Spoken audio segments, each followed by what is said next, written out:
Sanibonani bafundi, sanibonani ninjani? Nikhuluma noMamcebo. Ngizokhuluma no matric class of 2025. Ngizothi kinina, a bachelor is better than a diploma. A diploma is better than a higher certificate. A higher certificate is better than a fail. And a fail is better than a dropout. Guys, we are very proud of you that you've come this way.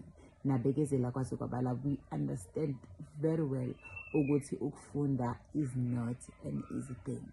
So good luck for your exams. Siyabonga, we are very proud ukuthi you are here preparing for exams. Ngizocela sikhulume nge-physical sciences matrix. Sizobhala iphepha, niyakhumbula ukuthi this year i-physics sibhala ngomhla ka-7 November 2025, ngoba ku-Friday sibhala upaper 1. Then upaper 2 simbhala ngomhla ka-10 November, kuyobe ku-Monday, okusho ukuthi u-Friday kube weekend, u-Monday sibhale linye iphepha.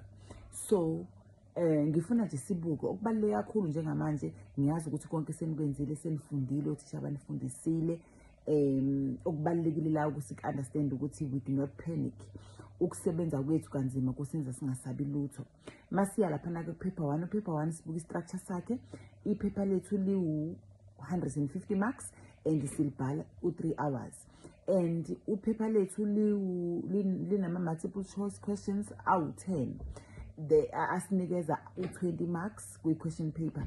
And then bese kuthi u130 marks ungena kuma structured questions. Then i-total yaleli phepha lethu kuzoba 150 marks. Sibuye futhi sibuke i-chemistry. Chemistry structure siyafana futhi i-structure sephepha na kwi-chemistry i-150 marks. Silo section A onama multiple choice questions add up to 20 marks. Ebese kuthi nakhona 130 marks ama structured questions. Iphepha lethu liwu 3 hours again. Okusho ukuthi in total i-physical sciences siyibhala u6 hours. And the physical sciences isihlangene paper 1 and paper 2, it adds up to 150 marks. Into ebaluleke kakhulu ke bafundi la ukuthi when sibhala iphepha lethu, number 1, you don't waste time. You don't waste time. Okungenani ungamane uqale ubhale wonke ama questions la ubona ngathi uyawa understand. Then you can go back ke usuya kula ubungawa understand. And okungenzeka ukuthi la ubungawa understand ngenkathi uqhubeka ubhala lamanye uzohlangana nezinto ezizokukhumbuza ama answers alama questions owahlulile. You do not spend time with question ongayazi.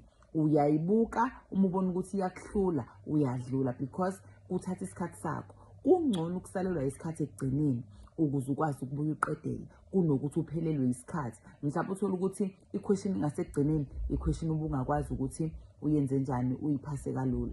Number 2, enye into ebaluleke kakhulu ukuthi you browse iphepha lakho ngenkathi ufika kulona, ngenkathi usunikeza isikhathi sokuthi uyalibuka iphepha, you browse ungakaqali ukubhala. Then bese uyabuka ama questions ozoqala ngawo, uqala ngama questions azobalula kuwena so that kuzoba lula ukuthi ungawaste isikhathi entweni ongayazi. Abantu abaningi bagcina bengaqedanga ukubhala iphepha, ekugcineni kuthola ukuthi kunama questions abengakwazi ukwabhala. Number 2, remember ukuthi njalo i-question, we answer each question on its paper, on its page, we answer booklet it. So lokho kusisiza ekuthenini ngisho ungaqala ngayiphi question, ngoba question 2 ukwi-page lakhe akazi ukuphazamisana no-question 3, no-question 3 ukwi-page lakhe. So ngisho ngabe kuthiwe ekuqaleni uzoqala ngo-question 10, it doesn't matter. Ubhala u-question 10 lo uqede, uhambe uyobhala u-question 5 uqede, uhambe uyobhala u-question 3 uqede, uhambe uyobhala u-question 2, akuphazamisi lutho as long as i-numbering yakho is correct. Ngifuna siqhubeke sibuke lapha yana ke i-content yethu. Upaper 1 unama topics awu 4. Sine mechanics, sinama waves, sound and light, sine electricity and magnetism, then we have matter and materials. Ngifuna sibheke ama-marks ethu ukuthi ami kanjani kulama topics ethu. Firstly, i-mechanics isinikeza ama-marks u-65 marks ephepheni lethu, paper 1. Khumbula ngithe upaper 1 is 150 marks. So i-mechanics yodwa yenza 65 marks. Okusho ukuthi kubalekile ukuthi ugcile kwi-mechanics because ithwele ama-marks amaningi for your paper. Sibe nama-waves, sound and light. Waves, sound and light only carry 15 marks. So, 15 marks, angisho ukuthi kufanele ungayifundi, but you cannot spend i-hour ubhala ama-waves. We understand? You cannot spend the hour ubhala ama-waves. Ama-waves ayenza 15 marks kuphela ephepheni lakho. Then, sibe ne-electricity and magnetism. I-electricity and magnetism yenza 55 marks ephepheni lethu. Ukhumbula ukuthi ngithe leli phepha lu-150 marks. Bese kuthi metal and materials is 15 marks. Uyacabanga uzohlala kwi-metal and materials for 1.5 hours kodwa ubuhlalele 15 marks? So kubalekile ukuthi usebenza smart. Ngenkathi ubhala usebenza smart so that uzokwazi ukucover isikhathi. Ngoba isikhathi akusafani ke nangenkathi sibhala ama-test ukuthi ngizoqedela 5 minutes ngizoqedela i-final exam isikhathi u-3 hours 3 hours. Siya ku-paper 2. U-paper 2 unama-topics awu-2, that is chemical change and matter and materials. I-chemical change yenza 92 marks ephepheni lakho.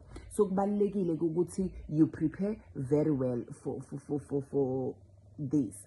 Then bese kuthi i-matter and material yenza 58 marks ephepheni lakho out of 150. So kubalekile ukuthi ngenkathi sibhala you don't spend time ungami nje kwi-question ungayi-understand uthi uyabuka imaku 1 mark. Kubalekile ukuthi before uqale nokuphendula i-question you must check ukuthi le question engizoyiphendula inama-marks amangakanani ukuze uma ngabe ungayi-understand ukwazi ukuthi usheshe udlule kuyona, because it's not worth ukuhlala kwi-question ibe inama-marks amancane then lokho kube sekudla isikhathi sakho. Guys, good luck. Nikhumbule ukuthi kwi-physical sciences sinama-data sheets okufanele wazi ukuthi anama-formula ngale ngemuva. Ama-formulas nje awadinga mani ukuthi uwacreme. Awadinga ukuthi uwacreme. Akhona ama-formulas uyawanikezwa, akhona ama-constants siyawanikezwa. So kubalekile even the periodic table ku-paper 2 siyayinikezwa. Kubalekile ke bafundi ukuthi sazi ukuthi leyo information nje akufanele nokuthi uze uyicabange nokuthi uze uyicreme isuke siyinikeziwe ephepheni. Siyabonga kakhulu, ngiyabonga kakhulu, nibhale kahle. I wish you all the best kuma exams wenu. Thank you.